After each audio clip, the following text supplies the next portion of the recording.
முத்தழகு, பூமி 2 பேருமே ஹாஸ்பிட்டல்லேருந்து வந்துட்டாங்க. வந்துட்டோனே பேச்சு, ஆரத்திலாம் எடுக்குறாங்க.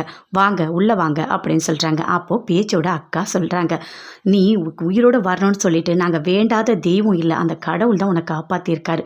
முத்தழகு மாசமா இருக்கிறது தெரிஞ்சும் குழந்தைய பத்தி கொஞ்சம் கூட கவலைப்படாம உனக்காக பரிகாரம் பண்ணி உன்னோட உயிர காப்பாத்தியிருக்கா.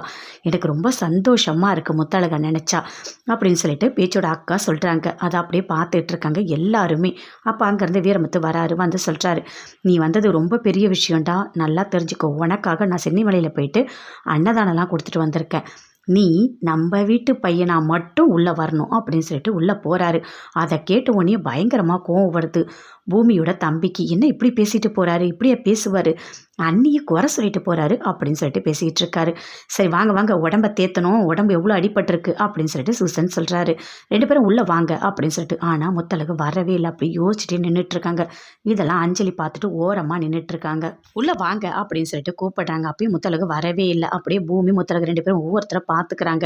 "இல்லங்க, நான் டேப்லெட் சாப்பிட்டு நான் அவுட் ஹவுஸ்லயே இருக்கேன். நீங்க உள்ள போங்க" அப்படின்னு சொல்லிட்டு பூமி அங்கேருந்து போறாரு. அப்படியே அவுட் ஹவுஸ்க்கு. அப்ப அப்படியே பார்த்துக்கிட்டு இருக்காங்க. "என்ன முத்தழகு, என்னாச்சு? நீ வந்துட்டு பூமிய இன்னும் மன்னிக்கலையா?" அப்படின்னு சொல்லிட்டு பேச்சோட அக்கா கேட்குறாங்க. அப்படியே முத்தழகு பார்க்குறாங்க. ஒரு செகண்ட் அப்படியே பூமிய பார்த்துட்டு யோசிச்சு பார்க்குறாங்க. ஆக்சிடென்ட்க்கு முன்னாடி அவர் சொன்னதெல்லாம் நினச்சு பார்க்குறாங்க. "உங்களுக்கு நான் துரோகமே பண்ணல முத்தழகு. கண்டிப்பா என்ன நம்புங்க" அப்படின்னு சொன்னாரு. எல்லாத்தையுமே யோசிச்சு பார்க்குறாங்க. பார்த்துட்டு அப்படியே பூமிய திரும்பி பார்க்குறாங்க. அஞ்சலி மனசுக்குள்ளேயே பேசிக்கிறாங்க. பூமி எப்படி கஷ்டப்படுத்துறா பாரு. இதில வந்து அவன் உயிர காப்பாத்தனான்னு வேற பெருமை வேற, செல்ஃபிஷ் அப்படின்னு சொல்லிட்டு பயங்கர கோவமா திட்டிட்டு இருக்காங்க. பாண்டி அப்படி சொல்றாங்க, "ஐயோ கடவுளே! இதெல்லாம் பார்க்கணும்னு இருக்கு பார். ச்சே!" அப்படின்னு சொல்லிட்டு அவங்க போறாங்க. "எதுக்காக இப்படி பண்ணிட்டு இருக்கீங்க முத்தழகு? இப்படிலாம் பண்ணாதீங்க. மாமா பாவம். அவரு அடிபட்டுருக்காருல்ல. அவர யார் பார்த்துப்பா? அவுட் ஹவுஸ்ல இருந்தா கஷ்டம் இல்ல. அவரு வீட்டுக்குள்ள வரட்டும்" அப்படின்னு சொல்லிட்டு ஸ்வேதா சொல்றாங்க. "கண்டிப்பா பூமி தப்பு பண்ணியிருக்க மாட்டான். அவன் வந்து என்னைக்குமே கரெக்ட்டா தான் செய்வான். அவனுக்கு கொஞ்சம் நம்ம டைம் குடுப்போம். அதுக்குள்ள அவன் உண்மைய நிரூபிப்பான். எனக்கு நம்பிக்கை இருக்கு" அப்படின்னு சொல்லிட்டு பேச்சு சொல்றாங்க. இதெல்லாம் கேட்டுட்டு இருக்க முத்தழகு அப்படியே பார்த்துட்டு இருக்காங்க. என்ன யோசிக்கிறதுனே தெரியல. எப்படி போய் பூமிய கூப்பிடுறதுன்னும் தெரியல. அப்படியே நின்னுட்டே இருக்காங்க. அவங்கவங்க ஒவ்வொரு மாதிரி பேசுவாங்க. அதெல்லாம் நீங்க பெருசா எடுத்துக்காதீங்க. நீங்க பூமி சார போய் கூட்டிட்டு வாங்க. 2 பேரும் எல்லாருமே இந்த வீட்லயே இருக்கலாம். உங்களுக்கு தேவையான எல்லாமே நான் செய்யறேன். உடம்பு வேற எப்படி இருக்கு? எவ்வளோ ரத்தம் போயிருக்கு. உடம்ப வேற தேத்தணும். தேவையான எல்லாமே செஞ்சு போடணும்" அப்படின்னு சொல்றாரு சூசன்.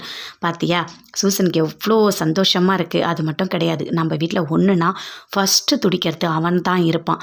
அவனுக்கு எல்லார் மேலேயும் ரொம்ப அக்கறை. அதுவும் பூமினா இன்னும் ரொம்ப பிடிக்கும். நல்லா பார்த்துப்பான்" அப்படின்னு சொல்றாங்க. "என்ன என்ன முடிவு எடுக்க போற முத்தழகு?" அப்படின்னு சொல்லிட்டு கேட்குறாங்க. ஆனா அவங்க எதுவுமே பேசல. அமைதியா தான் இருக்காங்க. எல்லார் பேசுறதையும் கேட்டுட்டு இருக்காங்க. அப்ப அஞ்சலி மனசுக்குள்ளேயே யோசிக்கிறாங்க. பரிகாரம் பண்றாளாம். பரிகாரம் நான் கூட தான் பண்ணேன். எனக்கும் தான் கையெல்லாம் சுட்டுது. அதுக்காக என்ன மட்டும் இப்படிலாம் ஆரத்தி எடுத்தா உள்ள கூப்பிடுறாங்க. நான் மட்டும் தனியா நின்னுட்டு இருக்கேன். அதுவும் பூமி எப்படி கஷ்டப்படுத்துறா பாரு. பாவம் அவுட் ஹவுஸ்ல போயிட்டு என் பூமி எவ்வளோ கஷ்டப்படுறான். எல்லாத்துக்கும் காரணமே இந்த முத்தழகு தான். முத்தழகால தான் இவ்வளோ பிரச்சனை.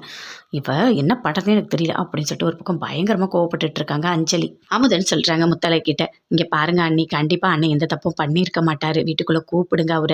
நீங்க 2 பேரும் சேர்ந்து இதே வீட்லயே இருங்க" அப்படின்னு சொல்லிட்டு அமுதன் சொல்றாரு.